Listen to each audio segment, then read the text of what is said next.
Welcome back for 6/8's Oath of Service. This is our final principle and final video. So I would encourage you to go back and watch the other ones if you haven't. And if you are journeying with us, thank you so much. We'd love to hear your thoughts and comments in the videos, or stop in at 6/8 and let us know how you'd like to get involved and your thoughts and comments about this Oath for Service. So like I said, we're going through all these principles. This is point number 7.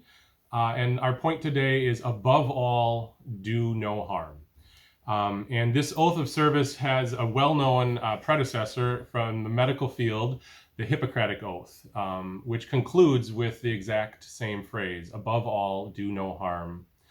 Hippocrates, who was lived in around 460 to 377 BC, is known as the father of modern medicine.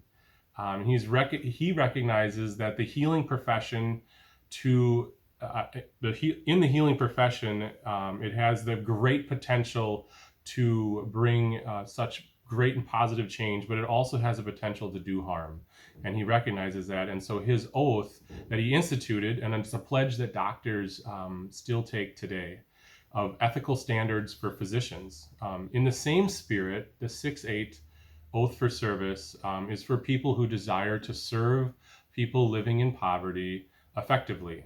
And just as the Hippocratic Oath over the years have provoked vigorous dialogue and discussion and debate by many physicians, and has required modifications over the years, obviously, in the same way that this Oath for Compassionate Service, we would imagine, will stimulate dialogue and discussion and adaptation to particular situations and settings on whatever current setting or people that you're serving. So our hope is that this stimulates dialogue and conversation.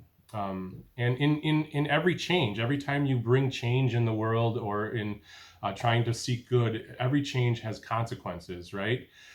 So if you have a successful economic development plan and it's working and you're bringing in new business and growth in your community, a cause of that, an effect of that, might be traffic congestion, right? Or if you have successful sheep breeding, right? A consequence of that could be overgrazing.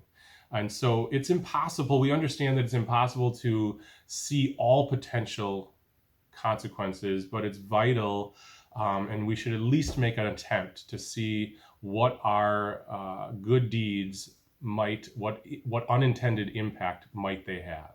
And it's important to do that and to look, are they creating dependencies that might further just erode self-sufficiency in someone you're trying to serve, to pay attention to that. So what have we learned at 6/8 here over the years? From early on, one of the things we've done is go on mission trip to MadCap, is the organization we worked with in Mississippi. And we would build a house for a family each year. We would fundraise and bring a lot of money down and bring high school students and build a house in a week.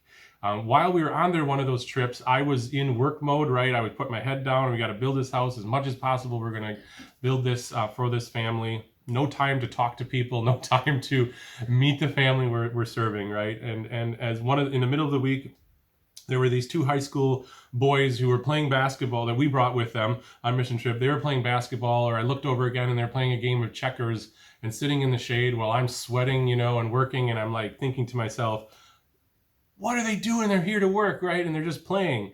And as I matured and understood, I learned that relationships is ultimate. If we're going to bring change, if we're going to serve someone, we have to remember we're serving a human. And these 2 high school students didn't forget that. I had forgotten that we were there. I didn't even remember the names of the people we were serving sometimes. And that was my fault. That was an area I had to grow in. That relationships are important. The next thing, in going with these mission trips too, we were serving MadCap for 10 plus years, and our group kept going. We had 30, then 40, then 50, then 60 kids we would bring, and we'd bring a whole, a slew of money and resources and time, and we would take over kind of the community in a large way, and then we'd leave. And we had these demands. We wanted to be able to serve this time and do it this way, and we would like to have the house look like this, and really kind of just overstepping and stepping into the community that way, and not paying attention to their needs, but looking only at sort of our desires over their needs of the community. And as we kept growing and our relationship with MadCap grew, it was really, our lessons were being learned on by accident, and they were just coming. So one of them being that as the longer we go, we brought all the food. We went shopping really cheap up here at grocery stores in Wisconsin. We brought all of our lunches and all of our meals. We packed them, and as the years went on, there was local groups, that church groups and Bible studies and school groups and Boy Scouts and things like that, that started, who wanted to make the meals for us, and they were bringing, and we were buying some of the groceries down there. And it was a lesson for us to show that when we serve a community, there's this reciprocity, there's this giving back that people want to do. And we were sort of taking away that opportunity in the beginning, and learned that that was necessary. And as we kept serving more year after year, there was other groups that were seeing what we were doing, who were making lunches one year, wanted to also be a part of building the house and remodeling the houses that we were working on. And year after year, there was more local groups that were coming out to Madcap and wanting to serve.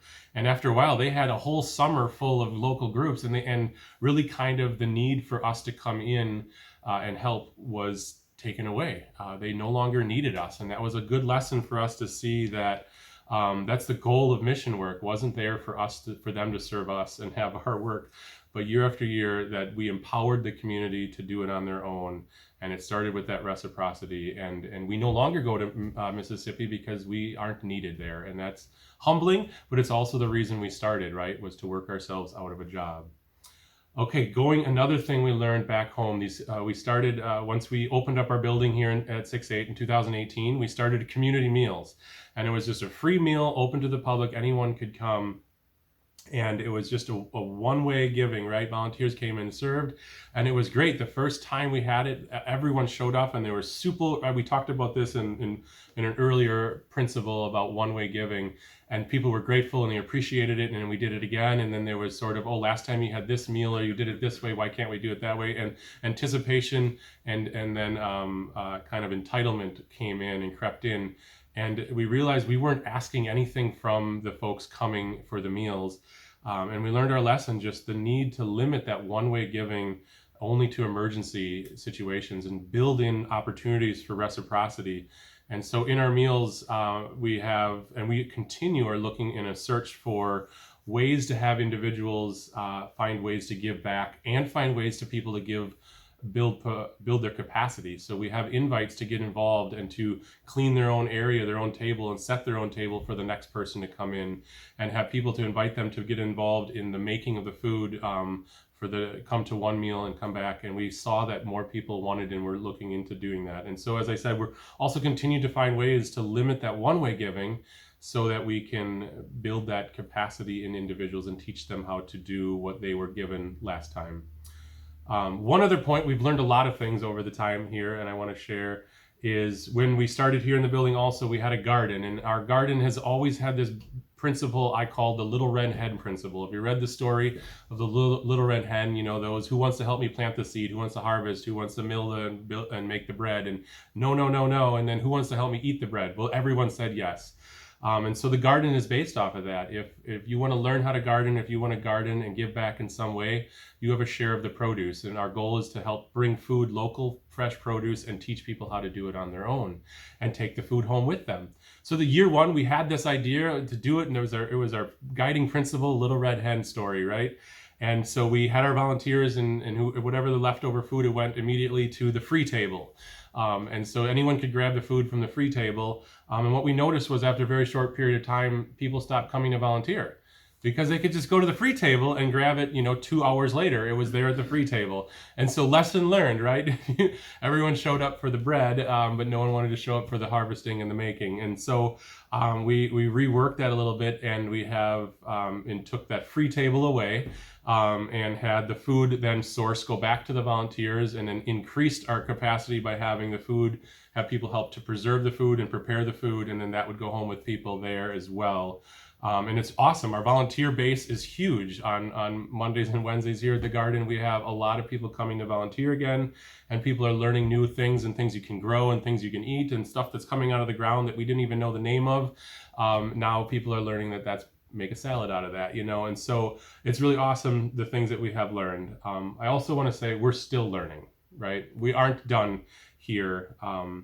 And it's fun to be able to learn together as a group, and as volunteers, and as a community. And we have one other story too, that I got a phone call from someone who's involved in our program, and they said, "I'm just calling because I need you, John. You have to talk me out of doing this, right? I'm working with this person, I'm mentoring this person, and I've been, I've received this car and I've inherited this car, and this person would just benefit. They need this car, and I just want to give him this vehicle like for free, and then his transportation needs will go away." And you need to talk me out of it because I know that's not good for the long term, and it'll help him in the quickly, but it won't be good in the long term. And so we spent 20 or so minutes on the phone just chatting, and by the end of it, we were able to come up with a solution that would honor their generosity, that would keep the dignity of the person that is in need of the car, as well as build their capacity to help themselves in the future in the long term. And it took work, but we're learning. Like I said, we're learning this together. And as we're presenting this oath to our board of directors a while ago, one of our board members said, when it came down to this, above all, do no harm, they explained it this way, that it's just when you see somebody that's hurting and you want to help them, and you know that it's true that if you help them poorly, you could hurt them more. You could do more harm than good. And the board of directors said this: "I don't want to hurt you, but I just want this hurting to stop." Right? And so sometimes we're just torn and we're pulled in a direction that we just immediately want to do something and forget about the consequences of the long-term harm. But my challenge for all of us, and the challenge as we continue to grow, as we grow together, we lean on each other, is that we take the Hippocratic Oath admonishes us that above all, we do no harm. So I end with, let's make a commitment to serve our neighbors and to serve them well, to serve them in a way that doesn't harm, but that transforms both of us. Thank you.